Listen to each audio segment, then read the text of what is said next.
that we have a live stream giveaway pa rin later on, guys.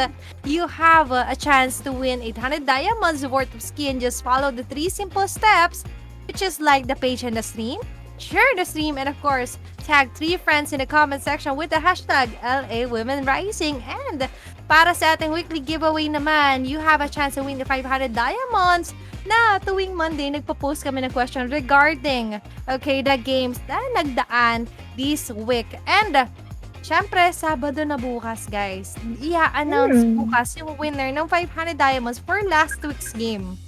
Dahil nag-post tayo ng question dito sa Liga Adarna page for the 500 diamonds worth of prize. And, of course, Honeyglazee, ano pwede nating asahan dahil game number 3 na naman. Grabe! Today is the day of the reverse sweeps, Miss Athena. Kaya naman nakita natin ngayon lahat ng mga potential nila to get those slots going into our semifinals and syempre sa Grand Champions natin going in May 2. Again guys, kung hindi pa kayo nakapag-follow dito sa page ng Liga Adarna, please do comment down below !notify to keep you guys updated again, guys. Ito na naman ang rivalry between Velkhanna and LVD Huntress. Let us give back into the screen is Miss Kimberly, Miss BurgerKim. What are your thoughts about this current draft? Yes, again, our casters are saying it. Game number 3 for all of our games now. That was Athena and Honeyglazee with a double E. Thank you so much for that wonderful intro. This is the drafting phase between Velkhanna and LVD Huntress. No, game number 3. What a matchup! Game number 2. No, let's see if they will be doing some respect bans here coming in from the side of Velkhanna. But of course, no, Velkhanna will be seizing in that opportunity to ban out the Benedetta as well as the Popol and Pupa. We've seen these heroes, no, the Popol and Pupa with all the traps, with the extra additional help from the Chuchi Dog. We don't want to see that. And of course, for LVD Huntress, they will be banning out the Selena as well as the Respect ban there coming in from LVD Huntress. That will be the Matilda banned out for the side of LVD Huntress. And of course, Velkhanna will be securing the AoE damage, the Eve there with the real world manipulation that can turn around any team fight. And let's see how they will adjust their composition here to secure this game number 3. And LVD Huntress, no, seeing, yes, they have an Eve. They will be answering out with a Uranus as well as a Jawhead, securing these top meta pick heroes here for the side of LVD Huntress. This will be, I'm guessing, a side laner Uranus and a support tank Jawhead. But for Velkhanna, they will be securing still that Rafaela as well as the Paquito for their offlaner. And this Rafaela has worked very well for the lineup of Velkhanna earlier, and we will be seeing more of Rafaela here. But again, we are seeing another one of our comfort picks here for the side of LVD Huntress. That is a Zaz being locked in. They saw the opportunity, yes, respect ban nyo kanina, but right now, we will be taking back the floor. We will be securing that Zaz. And of course, the final ban here for the side of LVD Huntress, they are still going to be banning out that Claude, no? Yes, he may have been nerfed, na-nerf na siya sa mga previous patches, but again, this is still a Claude that can pop in a blazing duet right in the middle of any situation and just eliminate the entire team. And of course, for the side of Velkhanna, they'll be banning out the Roger just to limit the options here for the side of LVD Huntress, no? Para wala na silang choices for their core heroes. They're also limiting their own choices of heroes as well, no? They can go for the Ling as well, which worked for their setup earlier, but ultimately, LVD Huntress again securing that AoE mage, the chunk of for the side. And yes, there we go. Like what I said earlier, it has worked for them in the previous game. They will be securing the Ling Ventisi. We've seen him with that aggressive gameplay, the Tempest of Blades being unleashed just at the right moment. She will be securing that Ling. And of course, the final pick, this is Yishin with the Bane. This is interesting, no? This Bane has been seen in MPL and other major esports tournaments, no? And I'm pretty sure it'll be working very well here for the side of Velkhanna. And finally, for the side of LBD Huntress, they will be securing Carlo Dalisa here as marked in by our mga viewers and as well as our supporters here ng Liga Adarna. No? That is Mirai with the Granger. And of course, now we are going into the land of dawn. I'll be passing it back to our casters, Athena and Huntress. Okay, very, very full of wonder ang fourth day. And to our players, we have Yishin getting that Bane for the side of Velkhanna. Yes, indeed, we are going to see a side laner Bane going with the side of Velkhanna. Pero ano bang thoughts mo dito, Miss Athena? Lalo na Zas naman ulit ang makakatapat nila dito. Grabe. Battle ng mga Actually, nakikita natin in professional scene si Bane and as well as si Zaz. Pero to see it in a women's tournament, I'm very excited indeed kung paano nila gagawin to, yung rotation na to. And I'm very, very full of life right now. The expectation is very high. But right now, going into tayo sa game number 3 natin, officially starting game number 3, a battle between Velkhanna versus LBD Huntress. All one ng ating score, Honeyglazee. Ito na naman tayo. Magtatapat na naman muli ang isang Zaz up against that Paquito. Ito ba yung gusto nang sabihin ng LBD Huntress, that Zaz wins their games? Let us see now kung paano nga magkakaroon ng one-on-one situation dito. Si Jan 6 up against Amore. Amore dito napagamit kaagad ng region up against the Paquito. Tingnan natin kung kakayanin niya na nga ba yung kamao dito ng isang Paquito. Pero syempre, going into the mid lane,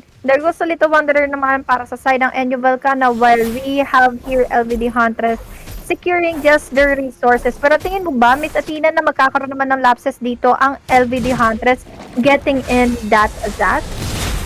Most probably, LBD Huntress might go in and have some lapses. Pero let's see kung paano gagalawin to. They still have Mirai for the counter deny against the side dito ng side ng Velkhanna. But at the same time, all one ng ating score, nakita naman natin yung prowess of both teams. They could work their way around in certain areas na nahihirapan sila. Literally, work it out. Nakita naman natin. And Ina, my idol with the Rafaela. This is not the type of Rafaela na talagang pang support lang. Nagiging offensive talaga siya. More on the aggressive side yung support natin right now, honey. And kita mo, si Keishi with the Granger, she's showing the capability na kaya nang sumagot. Look at the counter invade na naman dito. It's my bandang sa. We have already used that Sonata coming in from Keishi. Nangangalib tuloy ang buhay dito ni Mariah up against the damage output given by Shansik and Ventisi. Tama ka sa sinabi mo, napaka-aggressive ng playstyle na gustong gawin dito ng isang Rafaela. Kaya naman ngayon medyo napipin down tuloy ang LBD Huntress. Yes, Zaz ulit ang gamit nila. Pero again, this is a Rafaela pick naman para sa side din. Siyempre ng Velkhanna, it only means na may pagsusustain sila and may damage output sila going into their team. Pero ayun pa rin, no, may duda pa rin talaga ako sa pushing capabilities ng Zaz for the side of LBD Huntress since kulang sila ng Popol and Kupa. Wala silang pang secure into the surrounding area of the clashes. Wala din silang Parsa and wala rin silang Eve. Speaking of Eve, we have Rain Cutie Patuti trying to secure or giving off distraction up against LBD Huntress. Let us see now kung paano nga makakapagsagot dito si Ishin going low against PV. We have here LBD Huntress trying to secure already the turtle, pero there goes Rain Cutie Patuti with the use of the real world manipulation. Sumagot naman dito si Keishi ng Death Sonata, but still a kill is given into Ling. Ventisi going in for another kill up against that Jawhead, and Jawhead goes down together with Carefree, and mukhang open opportunity to for Ventisi na i-distract, i-delay yung purple buff ng isang Granger. And of course, the First Blood is brought to you by ePlayment Wallet, your digital wallet for gaming and entertainment. Grabe! Yung nagiging trade-off dito. Ramdam mo yung, yes, may aggressiveness na may konting asim na mag-iingat na. Parang ganon, may pahabol na aftertaste na, sige, pwede tayong kumuha ng kill. At the same time, pag nakakuha na tayo, atras na lang din. And that speaks for something. Around hundreds pa lang naman yung kalamangan in terms of gold dito sa side ng LBD Huntress against Enyo Velkhanna, and going into the blue side, paangat ng paangat. Kailangan nilang i-stop yan in order to stop Velkhanna from snowballing. Early 2-0-0 agad yung nakuha niya for a lane doon, Honeyglazee. Nakikita natin ngayon ang pwestuhan na naman ni Mirai going up against two heroes from the side of LVD. But Sean 6 here being pushed down by Phoebe together with Keishi since confident enough dito si Keishi na pumasok up against Sean 6 since may turtle buff pa siya. But we have 3 members naman ng Enyo Velkhanna na sumasagot lang din ng equal amount of attention up against the side laner ng LVD Huntress. Amore here will be disengaging but Mirai going into the minion wave. Nakakaramdam naman dito si si Rain Cutie Patuti na naglagay lang din syempre ng Void Blast niya up against Mirai to lower up his health up against the side of Enyo Velkhanna. Pero Ventisi dito hindi nag-alinlangan na pumasok. Pero hopefully enough, hindi niya ginamit kaagad dito yung Tempest of Blades. Kaya naman ligtas pa rin ang ultimate dito ng isang lane. But there goes the ultimate coming from the real world manipulation. Killing spree given to Ventisi. Pero nakasagot naman dito kaagad ang Death Sonata together with the Bohemian Rhapsody ng isang Keishi. Mirai over here going half of the health up against Enyo Velkhanna. And again, this is a Ventisi, a Ling, already getting that 3-0 kill onto that Ling. Grabe naman yung Rhapsody daw ni Keishi, but at the same time, I would like to commend Venetizi for coming out of that squishy but sticky situation against Amore with the Zaz. But right now, another turtle being contested by LVD Huntress but being guarded by Enyo Velkhanna. Papakawala na nga yata nila dito para hindi tinatantanan ni Amore. Sila Ina may idol and Venetizi will again slay the turtle and get the upper hand against Keishi with the Granger. At the same time, I just saw Green Cutie Patsuti purchasing the first Ice Queen 1 for the game. But right now, Phoebe being aggravated. Oh my god! Phoebe going low. There goes the Tempest of Blaze. Low na rin dito si Ishin. Pero naisagot naman kagad ni Phoebe ang pagkamatay kagad ng isa pang hero. We have Ina. So, Ina, my idol, will be given the kill for the side of the Chang'e. Pero mukhang naliligaw ng lendas dito si Mirai. Kaya naman mapapatay siya sa kanyang mga kamay ng isang Rain Cutie Patuti. There goes another kill given to the side of Enyo Velkhanna. Onto the bottom lane naman. That is an open kill. Zaz. Ito na nga ba ang pagkatalo ng Zaz pick ng LVD Hunter. See, that is a 3-4-1 trade 7-2 ang ating score going into the 7-minute mark tayo. Pero shoutout na lang din kay Charles Binangbang. Thank you so much for the 10 stars. Pinapashoutout niya si John Paul and si Khalid. And going back guys sa games natin, Yishin just focusing his marks or her marks on clearing out the top and even the bottom lane turret against the side dito ng LVD Huntress. I like it that yung aggressiveness nila nasasagot nila agad ng exchange against LVD Huntress. LVD Huntress on the other hand, not at the top of their game at the moment. They need a new strategy.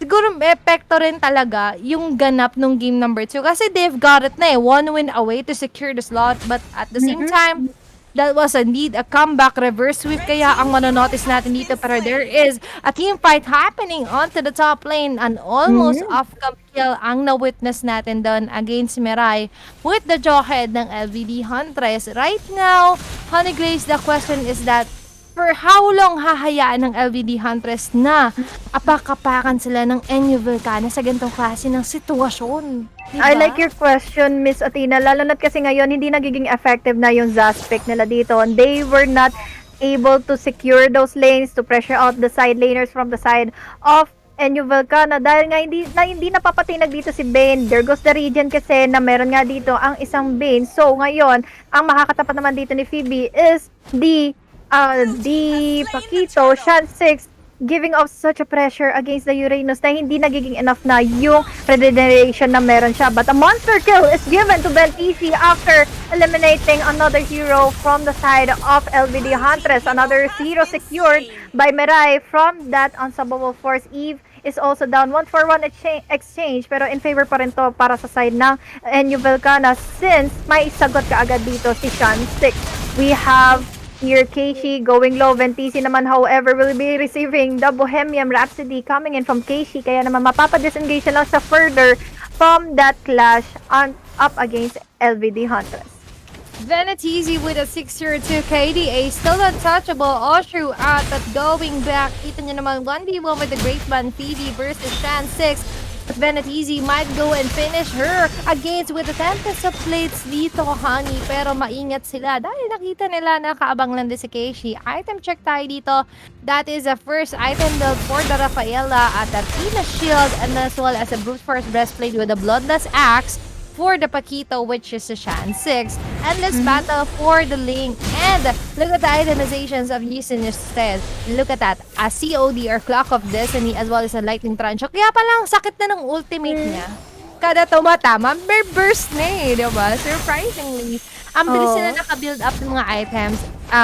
Very questionable yan dahil nagpo-focus na lang yung LVD Huntress sa mga turrets dito, but at the same time, a team fight is happening again. Yes, Tempest of Blades sa gitna mismo ng chessboard dito coming in from lane Cutie Patuti. But there goes the ultimate. Nagpatawag na ng mga sharks, ng mga pating ang isang Bane. Kaya naman natulungan sila makakuha pa ng pangatlong kill from the side of LVD Huntress. This is already the 10-minute mark of the game, 12-3 in favor of Velkhanna. They are now dominating the resources already by the side from the side of LVD Huntress. Kaya naman ngayon, they have also the opportunity to get this first level Lord. Pero masyado pang maaga. Tingin ko masyado pang maaga since we still have here Amore and Mirai already in the Land of Dawn once again. Pero syempre, one-on-one situation onto the bottom lane naman. Phoebe, hindi niya kinakaya talaga yung pambansang kamao. Paquito also going in for the pressure onto the bottom lane. Pero another kill given to Yishin up against Shan 6, up against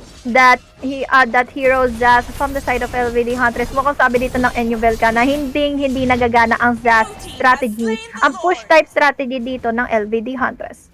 And right now, guys, kung ipagpa-plus or pag-a-adapt natin yung kills and supports ni Velkhanna, that is 7-4, which means na 11 times ng score nila, which is 13, majority of the time nandun siya. It's safe to say na si Velkhanna talaga yung main damager nila all throughout. Diba? Nakita naman natin yung prowess niya as a hyper carry and as well as yung mga positioning niya when things get too risky or sticky situation. At the same time, nabigla sila nung game number 1. Alam na nila, okay, Amor going in with disaster information. Di gawin natin, layuan lang natin. Wait for it to finish, then go in and pressure other lanes. Nagiging reactive na lang sila sa mga pinapato sa kanila. And even Shan 6 is doing a great job indeed in zoning out the rest of the members single-handedly. Okay, shoot away LVD Huntress. They are the one being hunted right now. Honeyglazee. Yes, there goes the Death Sonata once again coming in from Keishi, pero walang uminda ng damage output na yun. They have Mirai also using the Unstoppable Force, pero na-distraction ng mga pating coming in from Bane, kaya naman this is an open opportunity for the Tempest of Blades. Velkhanna knocking up 3 members from LVD Huntress, kaya naman they will be the ones disengaging, kaya naman ang laki na ng opportunity ng Velkhanna to get their resources once again from their hands, from the tip of their fingertips, kaya naman LVD, paano kaya magiging sagot nila dito, lalo na nakakailang beses na dito sa destructive play si Yishin. Yung kumbaga, abot kamay na ang pangarap pero hinahangganan agad ng Velkhanna yung ganong klase ng win for LVD Huntress. And right now, ang ganda ng pinapakitang performance as well ng both sides. Hindi naman talaga nagla-let go ang LVD Huntress. At the same time, Velkhanna still on the go with their lead. That is around 9K against the 31,000 pa lang dito, around 8K actually for the side of LVD Huntress. At the same time, looking at the items as well, possibly going for the Blade of Despair for the third core item dito sa Paquito or sa Shan 6. And the Brute Force Breastplate will be the second item for the Rafaela. At the same time, we could see the Thunderbolt ang kasagutan sa kahirapan dito kay Ling or kay Velkhanna with the passive as well. Pero, kung i-base din naman natin sa itemization, more on the defensive strat din naman ang ginagawa dito ng side ng LVD Huntress. But they need damage as well. Katulad nito, sila binibigyan ng isang maigi Honeyglazee. Ina may idol? Yes, Ina may idol. Pero there goes the Holy Baptism stunning in the member from the side of LVD Huntress. Papasok na ngayon si Velkhanna. And there goes the double kill. Legendary. Given to the lane. Mukhang masusundan pa nga ng isa. And that is an almost wipeout given to the side of LVD Huntress. Velkhanna on the other hand, nag-aabang na lang siya ng another opportunity to push through the minion waves habang nagkakaroon na naman ng sagupuan between Phoebe and Shan 6. into the top lane. They are being pressured already by the side of Velkhanna. Three members are still down for the side of LVD, and ngayon nahihirapan na sila since we still have here Bane for the side of Velkhanna, and TB on the other hand will be the one trying to sustain the damage output, pero hindi niya na nga kinakaya pa si Velkhanna, getting Mirai into the hands of the Ling, and another turret goes down. Mukhang nasundan pa nga ng isa pang tarakan dito sa may gitna, kaya naman yung minion waves na lang dito ang inaabangan ng Velkhanna to finish this up with the bang against the side of LVD Huntress. 14-minute mark into our game time. What will be the answer, guys, ng LVD Huntress? Grabe, no? Si Venetizi parang kamag-anak. Sinalubong niya na lang.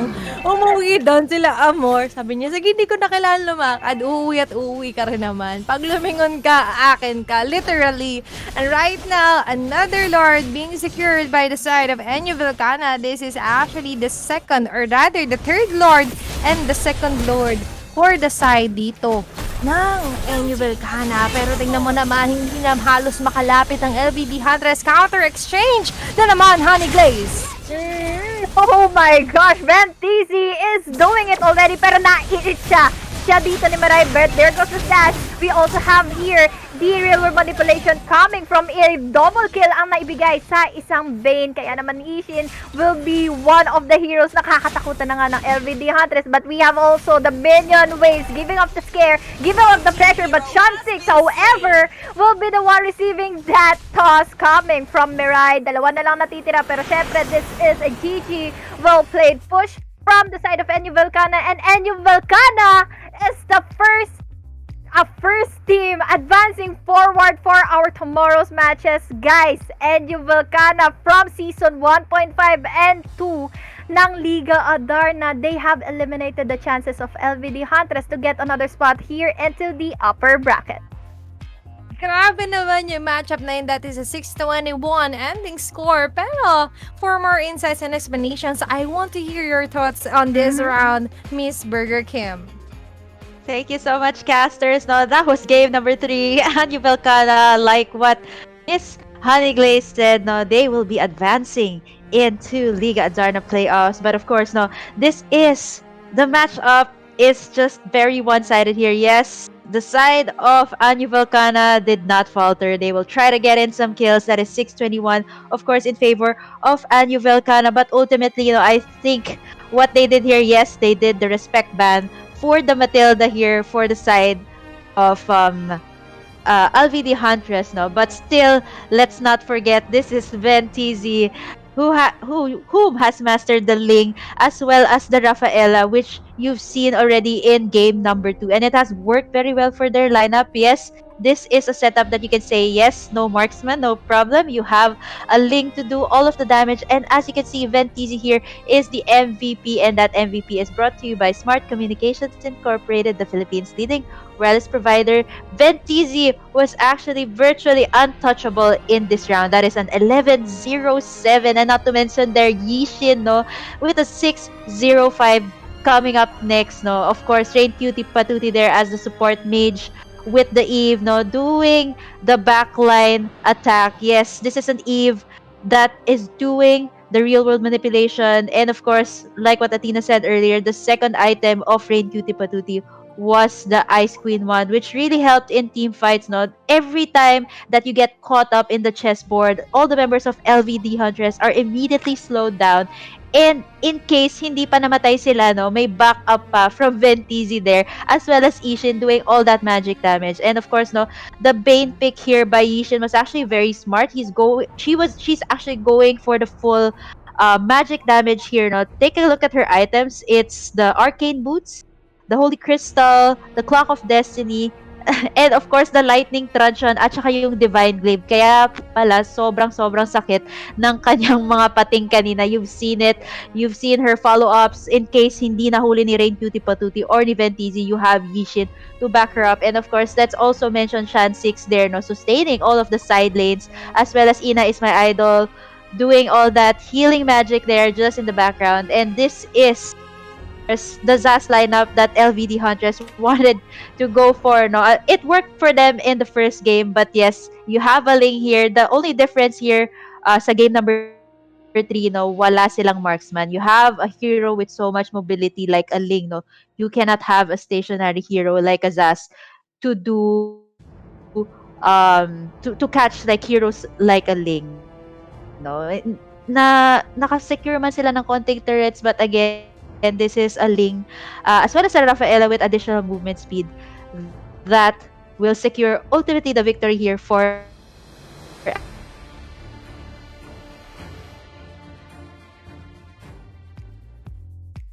Ayun na nga guys. Thank you so much Miss BurgerKim for that post-game analysis. Guys, we are down to a few more games left here into the fourth day of our playoffs. Again guys, this is Honeyglazee the Double E together with Miss BurgerKim and Miss Athena. Nakita natin kung paano na nga ba nagkalaglagan. Kaya naman ngayon, titingnan pa natin kung sino pa ang kakapit sa huling libid into our semifinals. Let's see you all later into our last series of the day.